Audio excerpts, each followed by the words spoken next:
علیکم ورحمۃ اللہ وبرکاتہ۔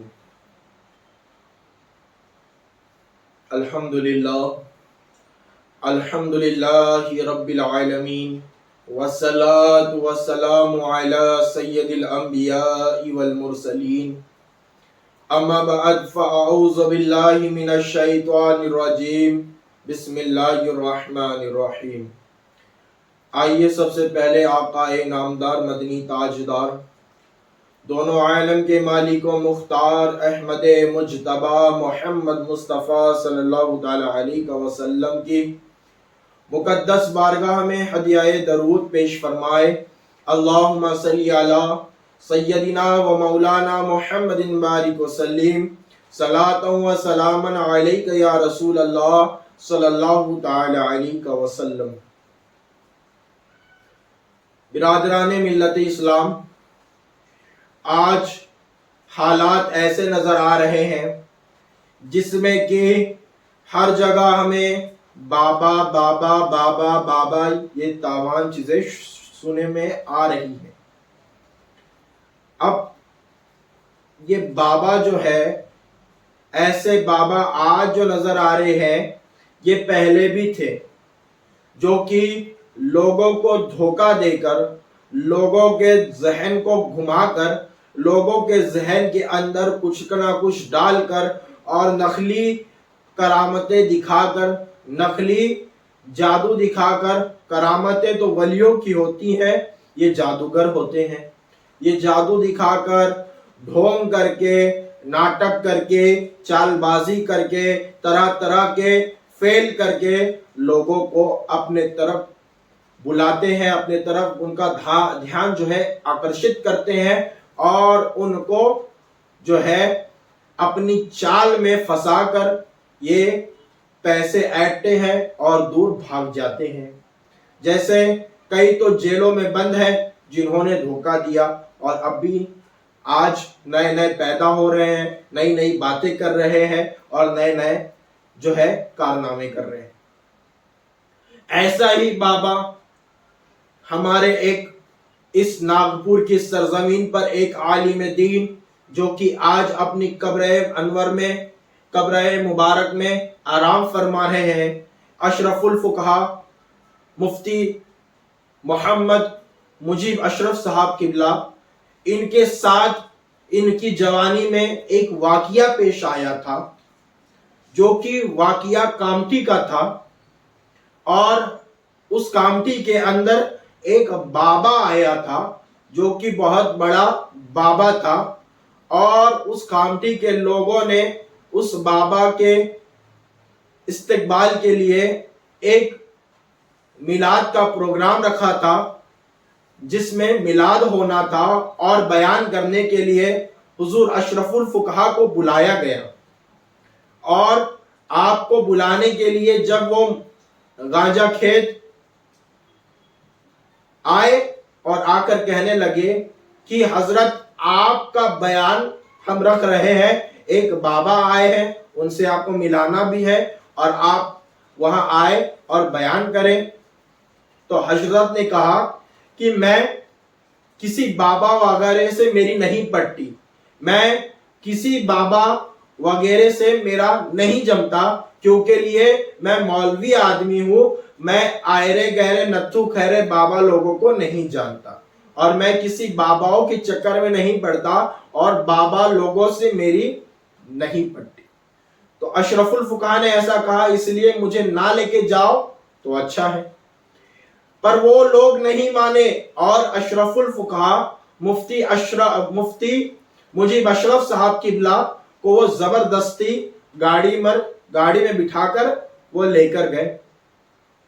اور جب اشرف الفقہا رضی اللہ تعالی عنہ جو ہے رحمت اللہ تعالی علیہ جو وہاں گئے، اور جانے کے بعد وہ دیکھتے کیا ہے کہ پوری 10 انگلی میں انگوٹھی پہنا ہوا ایک شخص، داڑھی مڈا اور عجیب بال اور عجیب مسکرہ وہ دکھائی دے رہا تھا۔ تو وہ بابا حضرت اشرف الفقہا علیہ رحمت اللہ تعالی علیہ سے کہنے لگا، ऐ मौलवी इधर आ। तो आप तिल मिला गए, क्योंकि लिए ऐसा वो पुकार रहा था जैसे उसके बाप के नौकर, वो ऐसा बोल रहा था। बल्कि अशरफुल फुकहा एक मुफ्ती आजम महाराष्ट्र का नाम है, जो कि बहुत बड़ी शख्सियत थी। अल्हम्दुलिल्लाह आपका फैजान हम पर आज भी है। तो आपके बारे में ऐसा कहने लगा तो आप गए और बैठे। तो वो क्या करता है, दीवार पर हाथ मारता है और हाथ के अंदर उसके काजू किशमिश आ जाते हैं। इधर हाथ मारता है तो कुछ और आ जाते हैं, इधर हाथ मारता है तो फल फ्रूट आ जाते हैं, और वो उसके सामने रख देते हैं, यानी अशरफुल फुकहा के सामने रख देता है और कहता है खाओ मौलवी खाओ। तो अशरफुल फुकहा कहते हैं कि मैं चोरी का नहीं खाता। तो वो कहने लगा मौलवी मैंने चोरी कहाँ की? तो बोले तुमने बिना इजाजत ये लाया है। कहां से लाया है? मौक्किल के जरिए से लाया होगा, या धोखे से लाया होगा, या जादूगरी से लाया होगा, पर मैं चोरी का नहीं खाता। आपने ऐसा कहा और आपने नहीं खाया। तो आप कहा कि भाई मेरी इनसे नहीं जमती, मैं जान रहा हूं। तो आप निकलने लगे, बाहर गए। तो फिर वो आया और आकर कह रहा मौलवी साहब रुको। अब वो लाइन पर आ गया, फिर अपनी चाल फेंकने लगा। नीम के पेड़ को हिलाता है तो उसके अंदर से गिजाएं गिरने लगती हैं। तो आप परेशान थे, फिर भी आपका ईमान, आपके मुफ्ती आजम महाराष्ट्र का ईमान मुफ्ती आजम हिंद अलैहि रहमतुल्लाहि ताला अलैहि ने बचा लिया, उनके पीरो मुर्शिद ने बचाया, और अल्लाह ने उन पर ऐसा करम किया कि आपका ईमान डगमगाया नहीं। आपने कहा कि मैं चोरी का नहीं खाता, मैं हलाल खाता हूं, चोरी का नहीं खाता, और आपने उसकी बात को वहीं टाली और आप वहां से निकल गए। 2 दिन बाद वही लोग अशरफुल फुकहा मुफ्ती मुजीब अशरफ साहब किबला के मकान पर आए और आकर कहने लगे हजरत आपने सही कहा था, वो चोर था, चोरी करके चला गया। तो आपने कहा क्या हुआ? तो कहने लगे कि उसने कहा कि रात सब लोगों से अलग अलग फरीद फरीद बुलाकर कहा कि आप लोग हमारे को सोना दो, मैं उसे डबल कर दूंगा। तो वो लोगों ने सोना लाया और हम लोग ने सोना उसे एक एक कर लोगों ने दिया, और वो उसने कहा कि मैं रात में ऐसा वजीफा करूंगा जिससे कि सोना डबल हो जाएगा, तो आप लोग ना गलियों में घूमिएगा और ना ही कुछ हरकत करिएगा। अब लोगों को लगा कि भाई उसकी करामतें देखकर, चमत्कार देखकर लोगों ने उसको नमस्कार कर दिया और उसके सामने सारा सोना दे दिया, और करीब 4 किलो या 3 किलो गालिबन, मुझे याद नहीं, उतना सोना हजरत को बताया गया था कि इतना सोना लेकर उसने भागा है। सुबह लोग पहुंचते तो वो रूम में ही नहीं, वो भाग जाता है। तो ऐसे जो है वो चोर था, चोरी करके भाग गया, और अशरफुल फुकहा ने पहले ही बता दिया, ये करामत है अशरफुल फुकहा की कि आपने बता दिया कि वो चोर है, वो चोरी का माल नहीं खाता। यानी अशरफुल फुकहा को इल्म था, और अल्हम्दुलिल्लाह वो चोर चोरी करके भाग गया, और वो बाबा जो भागा वो बाबा था, बाबा ढोंगी बाबा। और आज भी ऐसे ढोंगी बाबा जहां वहां नजर आते हैं और लोगों को बेवकूफ बनाते हैं। अल्लाह ताला के ऊपर ईमान, सच्चा अकीदा रखो और अपने आप को ऐसे ढोंगी बाबाओं से बचाओ।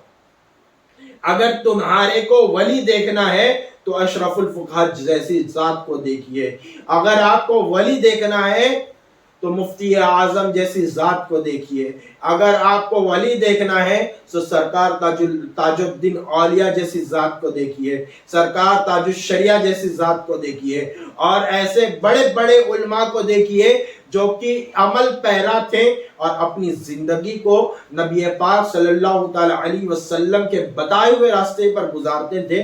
ऐसे लोग वली हैं। मेरे भाइयों, ऐसे खुराफाती ढोंगी बाबाओं से बचो, क्योंकि लिए ये तुम्हारा ईमान भी लूट कर लेके जाते हैं और तुम्हारा सामान और तुम्हारा मालो जर भी लूट कर लेके जाते हैं। ऐसे ढोंगी बाबाओं से बचो।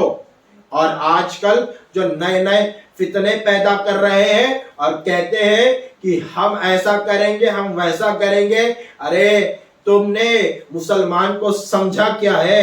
اللہ تبارک و تعالی نے مسلمانوں کے ایمان کو ایسا مضبوط کر کے رکھا ہے کہ وہ کسی کے سامنے نہیں جھکتا اور نہ ہی کسی کے سامنے جھکنا پسند کرتا ہے. وآخر الدعوانا ان الحمدللہ رب العالمین. اللہ تعالیٰ سے دعا ہے کہ کہنے میں مجھ سے جو بھی خطا غلطی اسے معاف عطا فرما، اور اللہ تعالیٰ ہم سب کو ان بے وقوف باباؤں سے بچنے کی توفیق عطا فرمائے، اور اللہ تعالیٰ ان تمام باباؤں سے ہمیں بچائے اور ان کے دھوکوں سے، ان کے فریب سے بچائے، اور اپنے ایمان کو مضبوطی کے ساتھ پکڑ کے رکھو اور اللہ تبارک و تعالیٰ کے محبوب کے فرمان کو سمجھو اور اپنی زندگی کو ایمان پر گزارو. وآخر دعوانا